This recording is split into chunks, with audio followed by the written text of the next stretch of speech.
Welcome to Ignite Your Confidence for women in leadership who want to speak up and stand out. I'm your host, Karen Laus. Here you'll get all of the tips and tools that you need to stand out with unshakable confidence. Let's jump into today's episode. Well, folks, today I am thrilled to be introducing Shannon, because we have such a fun connection meeting initially on Clubhouse and then seeing each other at the National Speakers Association conference. And I'm thrilled to be talking with you, Sharon, today to hear more about your story. So I'm going to turn it over to you to tell us about you and who you are. Thank you so much, Karen. Yes, we met almost a year ago today, and we just hit it off at the Yes. speakers conference that we attended last year. And when I get to just have an instant chemistry in particular with someone, I want to keep that relationship because there's something to it. And I just want to let you know that it's just something special about you, your podcast. I'm so excited about, and everything else you're doing, Karen. Thank you so much for having me on the show. Thank you, And Sharon. as you Very said, kind. thank you. It's true, though. It's true. Everyone is true. Yes. I'm Shannon, the faith coach. I am a speaker, a trainer, entrepreneur, writer as well. And I have something called the Women of Movement Speaking Club. Women of Move Women of Movement in particular.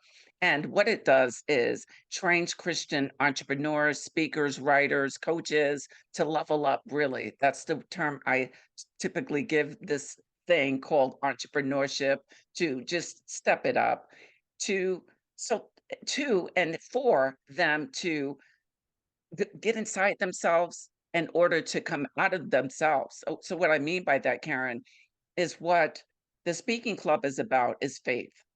And Mhm. when we have faith, all it has to be is as small as a mustard seed, and we go inside of our hearts, then what it is in there, our gift, we can serve others and we can build empires as a result. And I help the women do that primarily through speaking, but it goes deeper than that. I help them build their brand and business out. That's Yes. amazing. And I love how focused you are.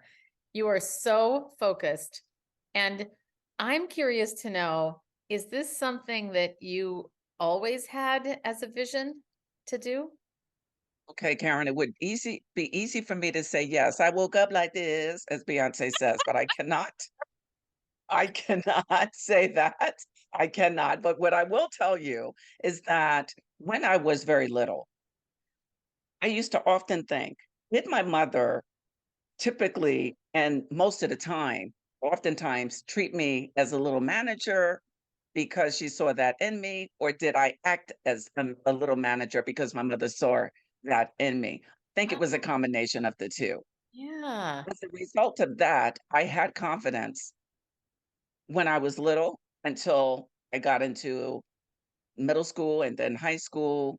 And then that confidence started shifting a little bit. You know how it is. I was a teacher for 25 years, primarily middle and high school.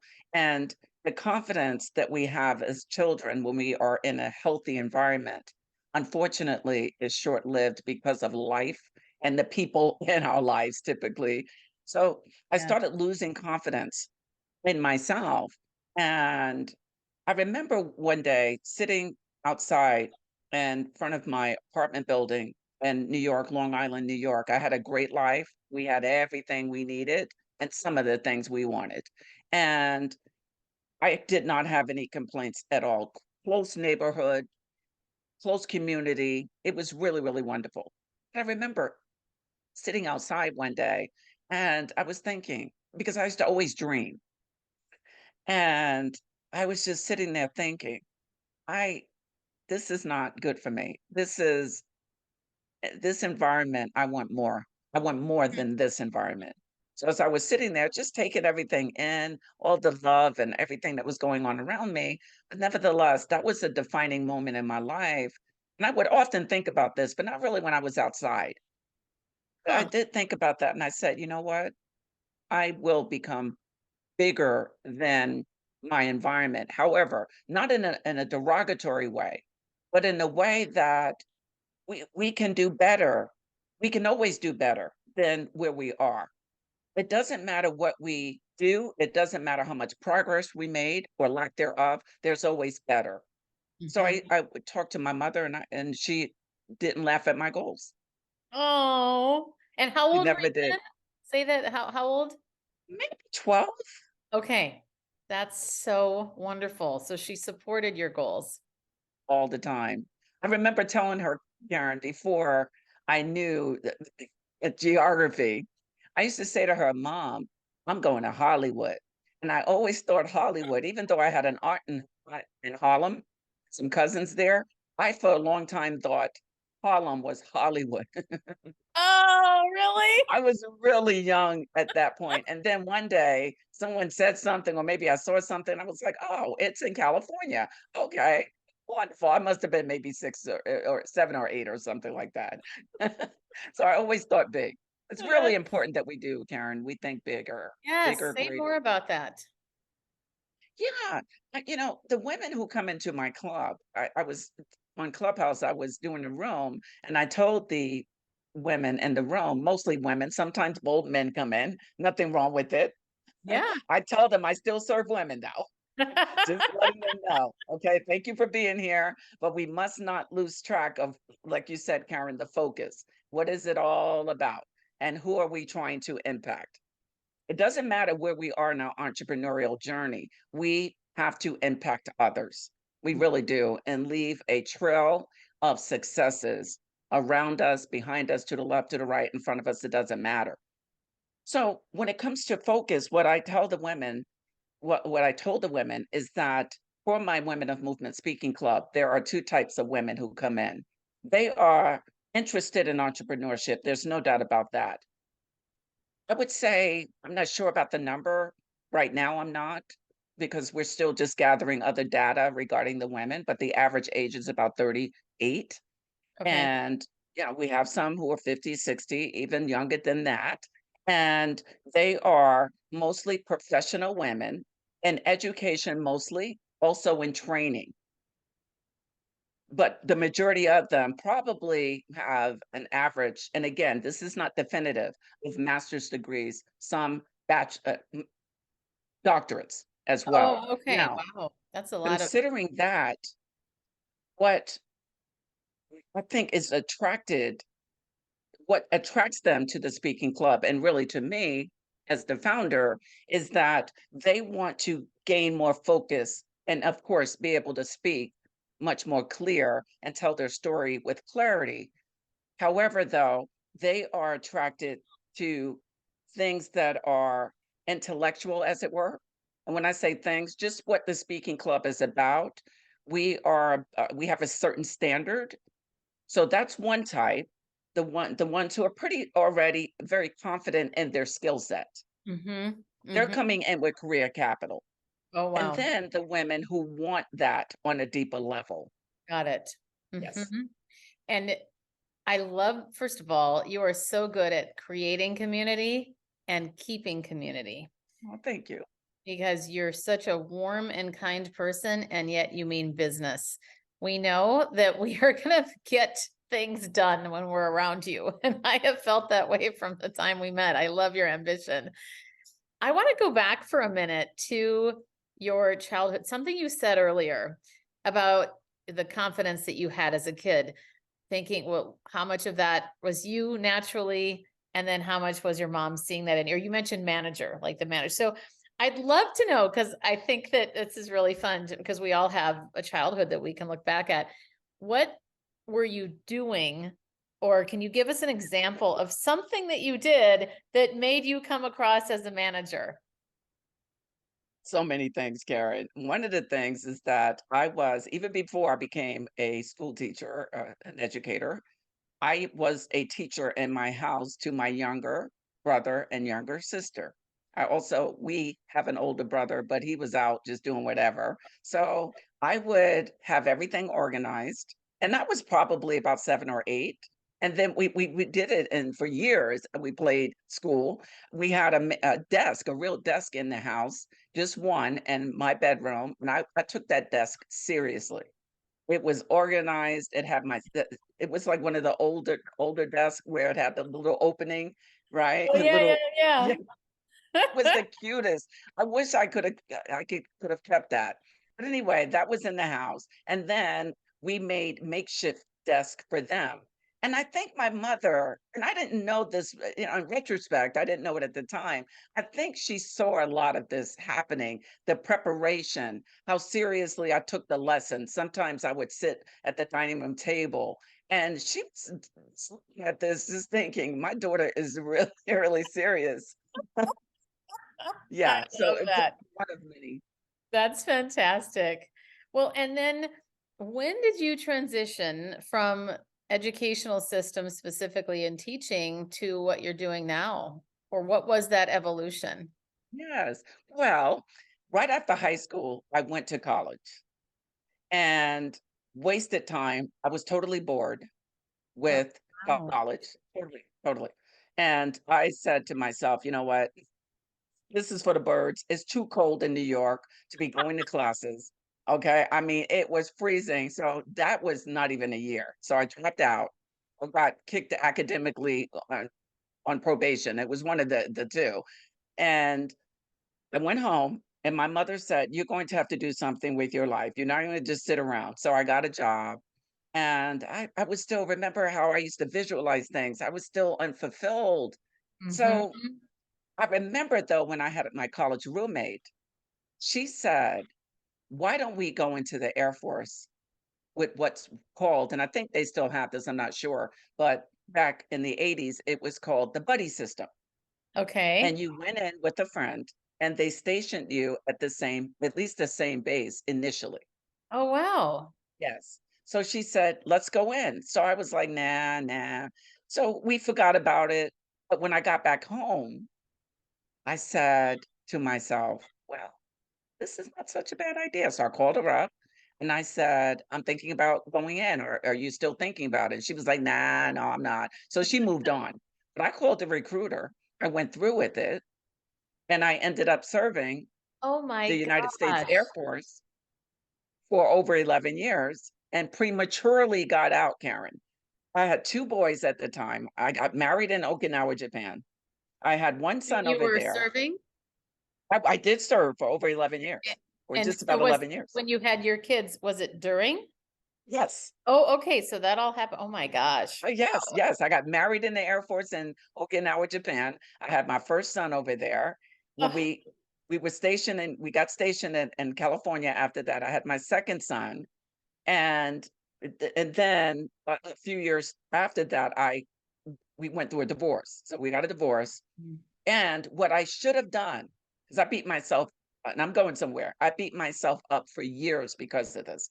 I ended up getting out of the Air Force because I wanted to try something different. So I get out, 2 kids, single parent, hardly any money. I had a Mm. job lined up in corporate, so I got that job. It was such a big mistake, Karen, Oh, that I found myself alone, lonely, struggling because I was so used to having my ex-husband around yeah. and doing a lot of the things. And whenever I wanted to go, I went. But everything was on me at this point because he ended up going to another state. So I felt just like a failure, like the worst mom in the world. Oh my gosh. So I worked the corporate job. It was a great job. It was a Fortune 500 company. It was a great environment, really, really uh, ripe with promotion opportunity. And Mm-hmm. then I said, well, I'm struggling here. I don't know anybody really in California. My friends started what we call PCSing, which is called the permanent change of station. So I didn't really have any friends on the base anymore. So Oh, I said, you know what? I'm going to move over to the East Coast. At least I can drive home. So I got stationed. Well, I was done, not stationed. So I ended up connecting with one of my friends who was over in Japan when we were there, and she had a husband over there. They got a divorce. She was stationed in South Carolina, and she said, "I'm overseas now. I'm at what we call temporary duty, which is a TDY." She said, "Why don't you come to South Carolina with the kids, live in my house for 3 months until you get on your feet. You'll be closer to your family." So that's what we did. And oh let me my tell you, gosh. I sunk even deeper, Karen. Oh Oh, my gosh. I really? was like, what is this place? I never lived in a rural area before at Uh, all. It was such a culture shock to me. wow. So I ended up, I mean, I couldn't stand it at first, the little town I was in. I mean, I hated it, but I was just really just no money or anything because remember, it was a premature, ill-planned move. But let me tell you this, Karen. I ended up staying there for 10 years. I got Really? connected to a great church. I have lifelong friends there right now. My sons have lifelong friends. And it was, even though I would, if I had to choose again, I would not want to go that path. But I did get closer to God there. Well, did get close, not closer, close. And my life changed as a result. And that is why I do what I do, because I know how it feels to be down and out. I never knew that before, not to that extent. I never struggled before, not like that, Wow. because my childhood, we had everything we needed. So Yeah. we really didn't know struggle. And I said, but this is what I said, Karen. And I want to talk to every woman out there. It doesn't matter where you are. It doesn't matter. Some of you are in 9 to 5s right now. Some of you are maybe on your entrepreneurial journey. Some of you you might be, and you might be transitioning to one or the other. And let me tell you, it doesn't matter how low you are. You can do what is in your heart. If I can do it and dig myself up from the pit, from the ditches, from the trenches, so can you. And this is why I do what I do, Karen. I love it. I love it. What would be the best piece of advice? This is a twofold question. We want to know, how did you take the first step to get you out of the pit? And what advice would you give people to do Mhm. that for those people that feel like they're in a pit? Yeah, Karen, I prayed a lot. I remember when I first joined my church, I was down at that altar all the time. No. And whether people go to church or not, they got to find what works for them. That was what worked for me. And that's what I don't throw it on anybody or anything. But I just want to be honest with people. I Mm-hmm. prayed a lot. The altar was my second home at church. Wow. I was down there. You know what I mean? So that Yes, I helped. do. What's that, Karen? I do because I can personally relate. Yes. Yes, I did. And I said, God, I need you.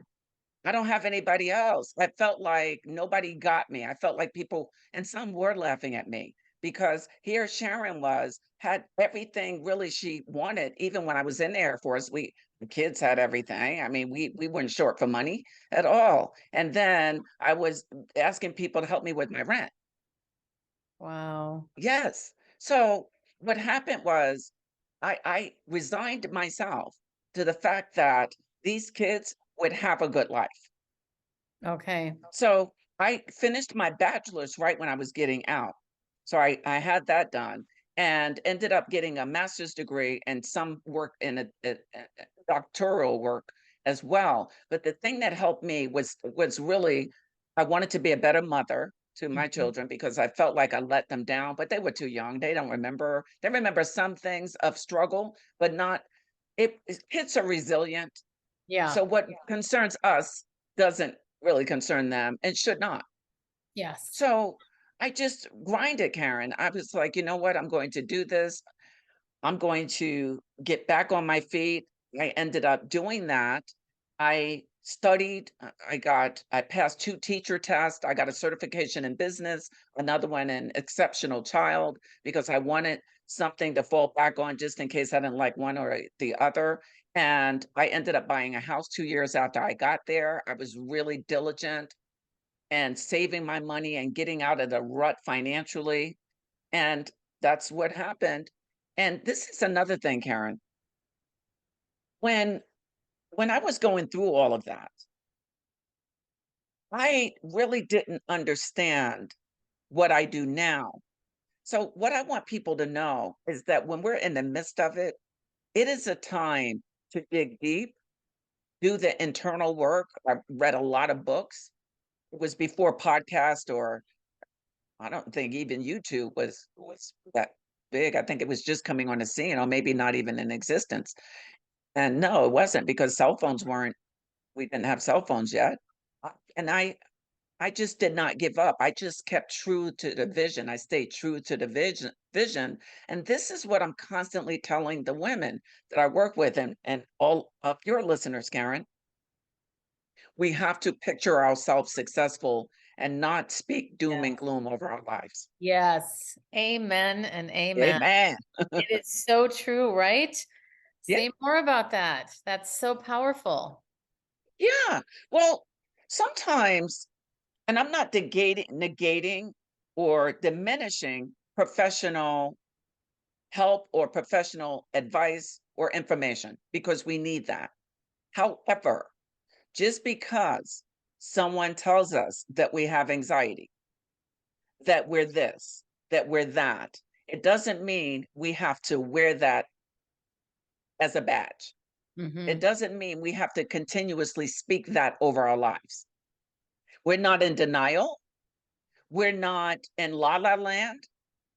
We can speak positively, victoriously, because that is going to change the infrastructure, as it were, in our minds, Yes. the nomenclature, right? Mhm. Opposed to the opposite, doom and gloom. We're already going through, right? Why add another layer of difficulty on that by Yes, perpetuating all of it?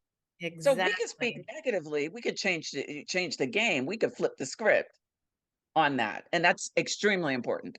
Yes, I want to speak into that too because it's so true. And what I think is so powerful is how we think doesn't we can project a negative event or a Yeah. positive event. I mean, Mhm. all what am I trying to say? That all of this is imagining things the way that we want it to be. That we have the power. I guess that's what I mean. We have the choice. We have the choice about how we choose to think about situations and about ourselves and you're right. This part about, I think about how we can be diagnosed with something, even an illness or something. And I'm not dismissing, I get that we have to be in reality about Yeah. things that Mhm. someone tells us that we are a certain way. And yet we can choose how we want to think about that and employ all of the power that we have control over through our minds. And yeah, I get really fired up about this because we have so much more power and control than we think. And it's so easy to get stuck in that victim mindset Mhm. or the self-pity. And I've been to all these places too. So I'm Mhm. not saying this out of, oh yeah, I'm perfect at all. It's just remembering you have so much more power than you think. So I love that we're talking about this. What do you think for you has been like when you think about the times when you were in like your lowest low, what would you say from a mindset perspective? What did you do differently? I mean, like, was it as simple as simply saying, I imagine myself successful or what?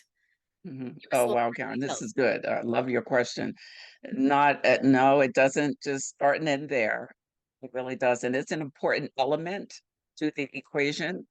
This is the thing. I have what's called the faith model, right? It's a framework that I created to help other women. And when I was asked one day, I was on Facebook and someone wrote in the comments, "How do you keep going, Sharon? You're like an energizer and all of this and all that." So I started thinking, well, how do I do it? And every now and then I would get like a DM or an inbox on Facebook or wherever, and people would say how inspirational it was to them, and I would get in so many words, "How do you keep going?" Hmm. So I thought about it. I was like, okay, let me think about what I'm really doing. Let me really just map this thing out and get really strategic and intentional about how this thing is playing out. And what I started thinking over is the three things that were really real game changers that really took me from level to level. And this is what I use in my life, period, and many areas of my life. So my faith model is also called my ABG model. A is for affirmations. B Hmm. is for belief. And G is for grind or get going. Some people don't Yes. like the grind word. So, okay, for those of you who don't like it, okay, it's get going. All right. So, as Karen and I are saying, we have to just say the words. We have to speak positively, victoriously. I'm going to do this. I am beautiful. I am in shape. I am wealthy. Nothing wrong with that. We have to speak things as we see them in a positive light. Even if if somebody's like, "Well, I don't really see it yet." Change the view. Change the view. As a man thinks in his heart, so is he. So just force yourself to change the perspective. Because sometimes we really have to do that because life is hard sometimes, but we Mm. never give up. So I started speaking a new language, almost like a foreign language, Ooh. right? More deliberate, more deliberate. It wasn't like I was speaking negatively, but Mhm. I was very, very focused. You mentioned that word, Karen. It was on steroids, right? And then I put some prayer behind those affirmations. So that was a winning thing right there. Because it starts changing just it's something in the back of your mind or that your brain called the reticular activating system.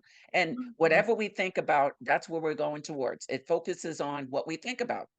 Yeah, Yes. so Love it. affirmations and thoughts are very important. So the belief in that was, am I going to trust what negativity, what the enemy is saying, or am I going to trust what God is saying?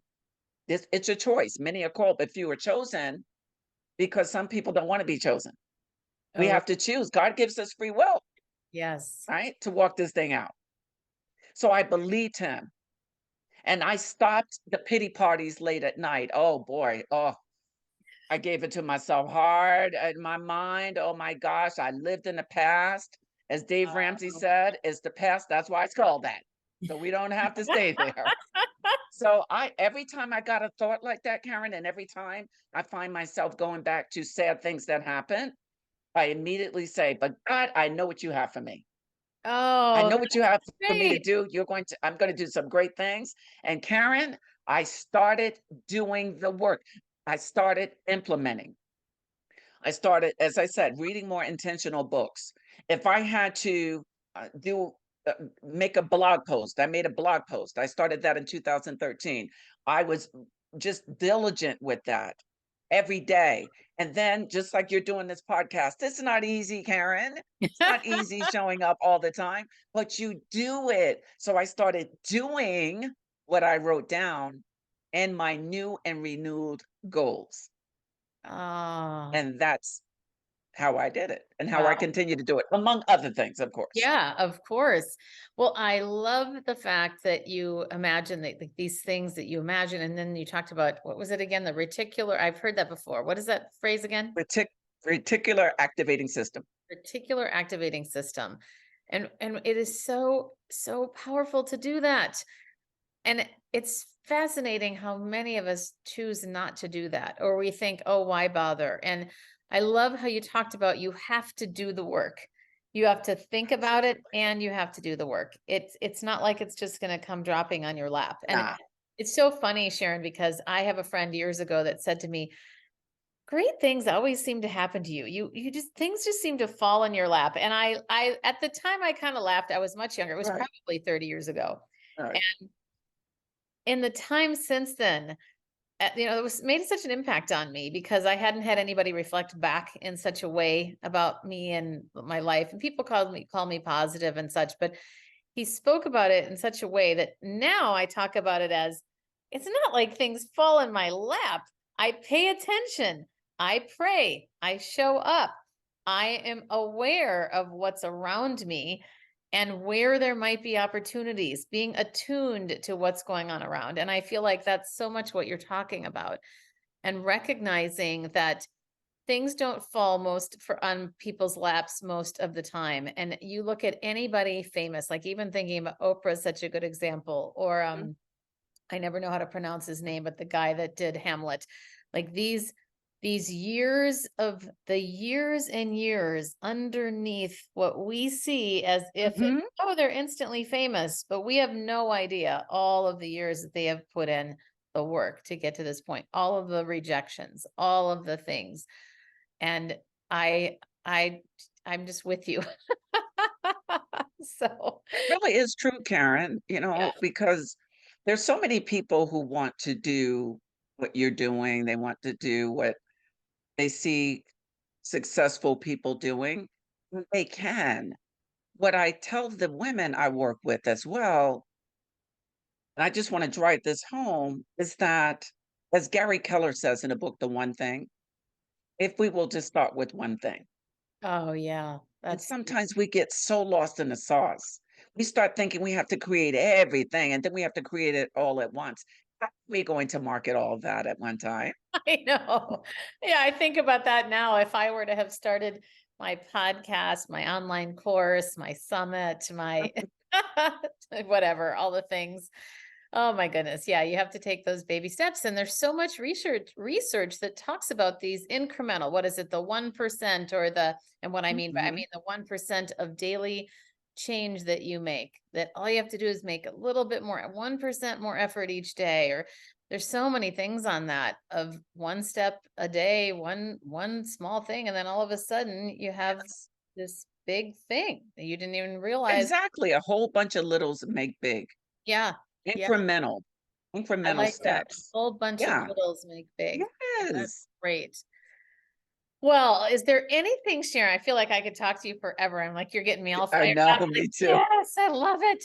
So, what two last things? Well, first, what would be your biggest advice for someone who is looking to up level, grow, Yeah. however you want to say it? Yeah.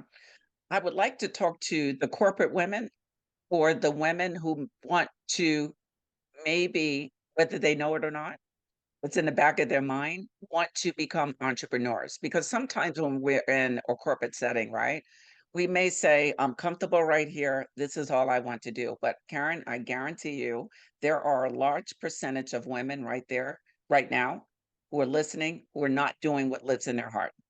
Not Yeah. really.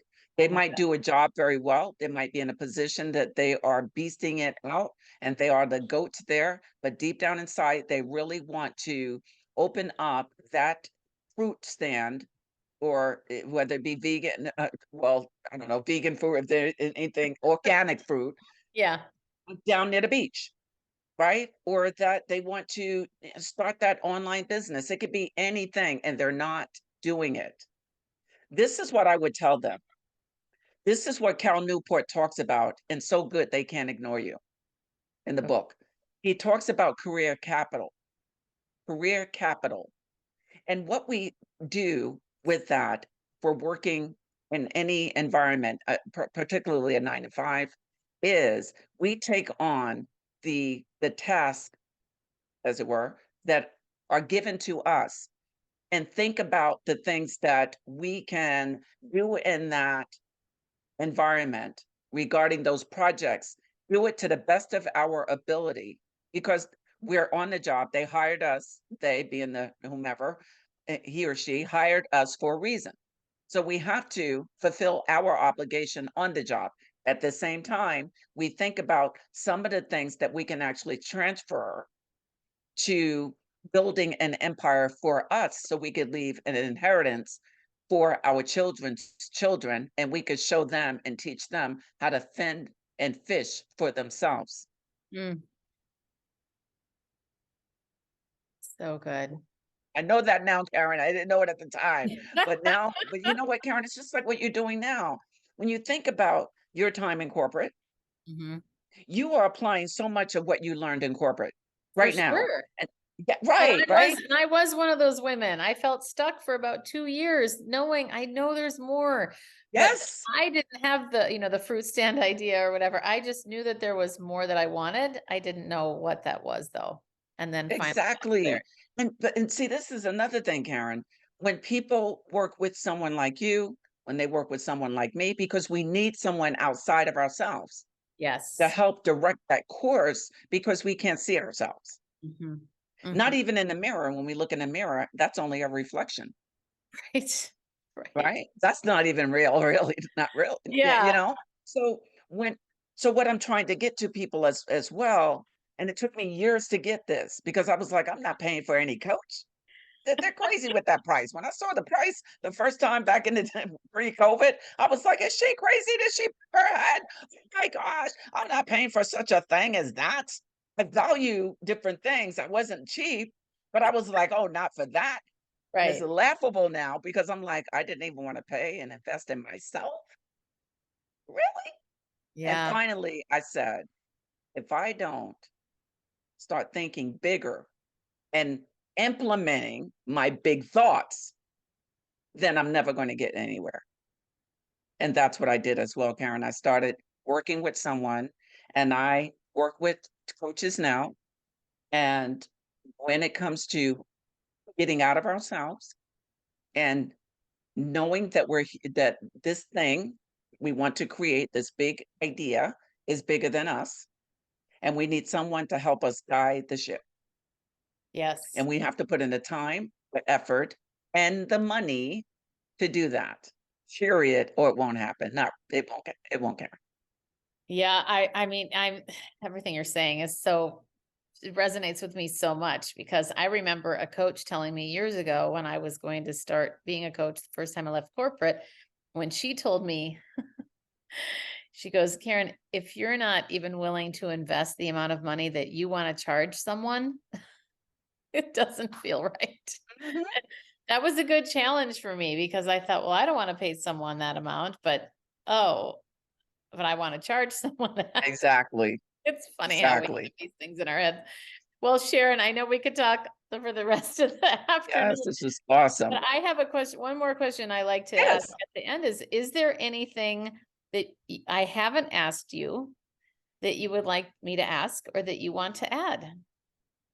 Well, I know you will more than likely ask me how I can further help people.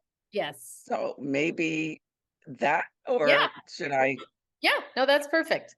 That's great. Okay. Yeah. Okay. So how do you work with people and where can they reach you? All right.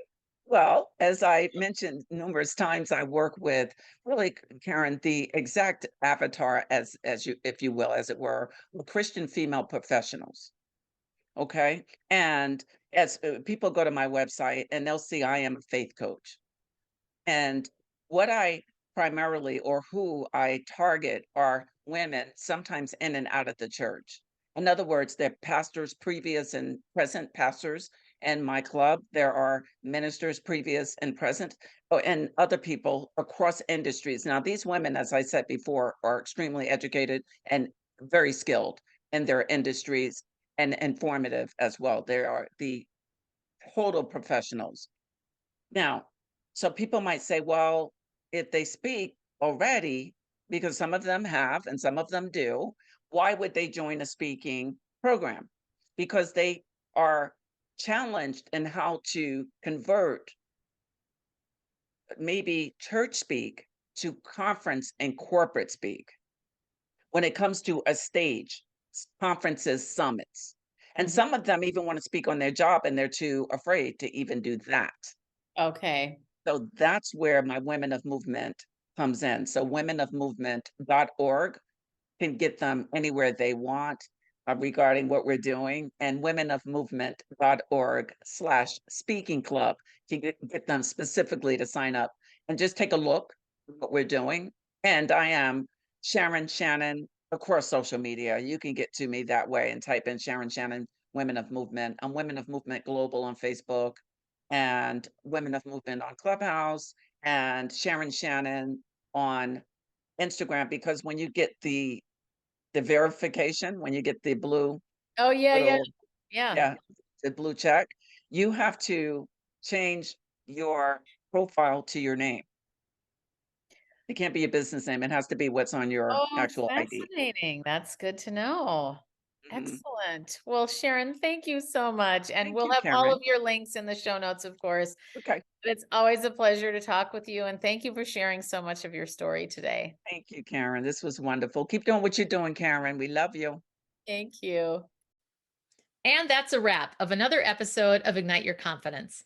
I'm your host, Karen Laus. Thank you so much for listening. If you loved today's episode, please subscribe and leave a review. It helps other people find the podcast faster, and it certainly helps me.